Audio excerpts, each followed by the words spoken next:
وصلتني رسالة من صبية على الخاص إنه حاسة حالها منهارة وكل اللي حواليها تركوها وعايشت لي جو الدراما، فحبيت سمعها هالكم كلمة. يا الله تنشف ريقي لأعرف عدوي من صديقي، من أكتر الأمثال اللي كنا نسمعهم من ستاتنا زمان بس ما كنا نفهم معناهم.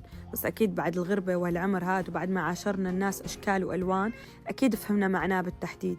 ما نحكي عن هالشخص منيح لأنه طلع معنا شرب فنجان قهوة، أو لأنه عزمته على بيتي وعملت له سفرة مثلا طويلة عريضة وآخر شي قلت ياي هالمخلوقة ما في منها.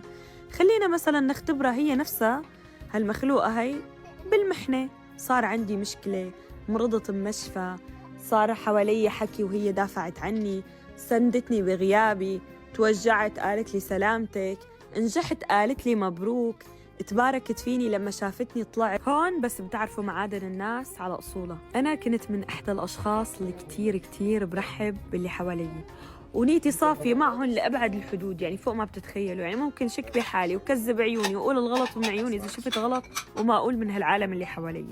بعدين لحتى صار معي هيك موقف وخلاص عرفت كل اللي حوالي. هلا أول شيء أكيد زعلت، ما بكذب عليكم بقلكن عادي، بس بعدين تحمدت الله ألف مرة والحمد لله رب العالمين على نعمة البصيرة اللي الله أعطانا إياها. الحمد لله على نعمة البلاء لحتى اكتشف اللي حوالي.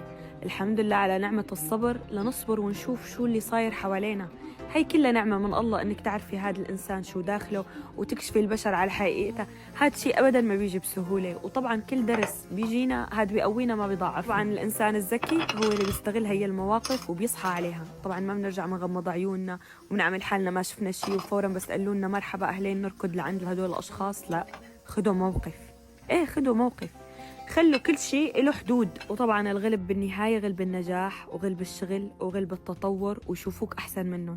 غير هيك حكي فاضي. بستغرب كتير لما أشوف واحدة تقول الكل مثلا عمل فيني هيك، الكل تخلى عني، أنا خلص اتدمرت، أنا خلص تحطمت. طب ليش ما بنستغلها تكون فرصة رابحة لنا إنه نقوي من حالنا، نقوي ثقتنا بنفسنا، نعرف إنه ما في شخص بالكون ممكن نعتمد عليه. كل الناس معرضين للاستبدال أيا كانوا ما عدا عيلتك المقربة. أكيد نرجع لنفس النقطة، نحن أولاً أو أنت أولاً أو أنا نفسي، اللهم نفسي، اللهم عائلتي وأولادي، وباقي ما تبقى أشخاص وأرقام حوالينا ما بتهمنا أبداً.